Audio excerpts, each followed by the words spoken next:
So Cancer, your week beginning the 3rd of November has recently seen the water energies of your zodiac sign, where you have in residence the mighty but magnificent Jupiter, has forged a brilliant link to Mars in a very playful, self-expressive area, but also Saturn in the part of your chart to do with knowledge.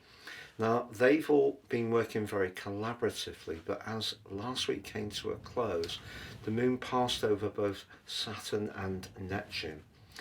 If your soul purpose is not really being nourished as you come into this week, I think you may be more conscious of that. You can be pretty private at times about your emotional world, or at least very protected, but the moon's in a very visible location as this week begins, and then Mars, the planet of thrust, which has been pushing you to be more daring over the last 6 near to 7 weeks, switches into a much more pragmatic area where he's going to be through to the middle of December.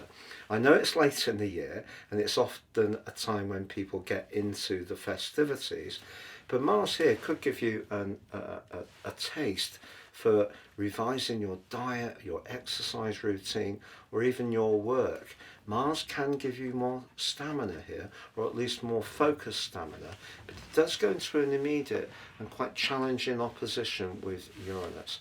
If there has been something that's been bubbling away in the depths that you're not completely happy with, it could suddenly come into the open at the heart of this week. And the full moon in Taurus, the moon loves being in Taurus, second only to your sign, exalted here, is also perhaps suggesting that you may need to toggle some of your energies and time and resources, because maybe more than one person wants quite a bit of you. It could be your kids, if you have them. It may be your social interaction and friends. It may be to do with your romantic situation. But because Venus, the relator, moves out of a more reflective area where she's been for about 4 weeks, later this week, and into a much more glamorous part of your scope, if you are wanting to reignite the fun and passionate side of your situation, a great way to do that could be to give yourself some kind of glam makeover.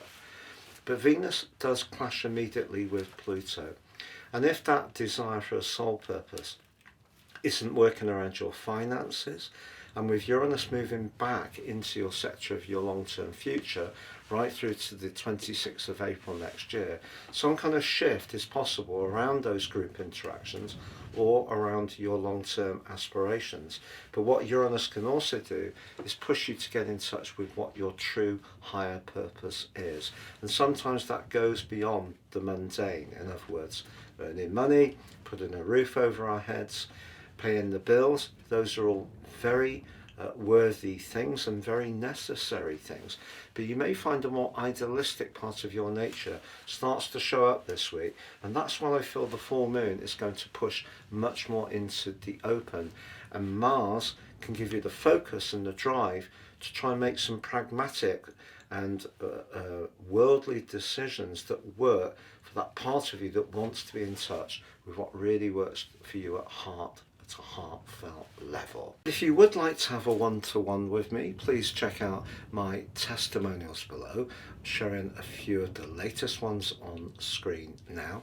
Also, with year 2026 racing towards us, if you'd like to order your forecast for next year, totally unique to you, you can do so now. Get the rest of this year free, but also get 30% off together with my Life Roadmap report.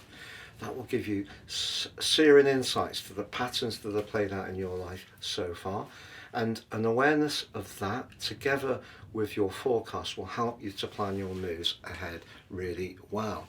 You also get your free Zodiac, Indian, Chinese and love written forecast for each zodiac sign for next year too, as a free gift. Please see below for more.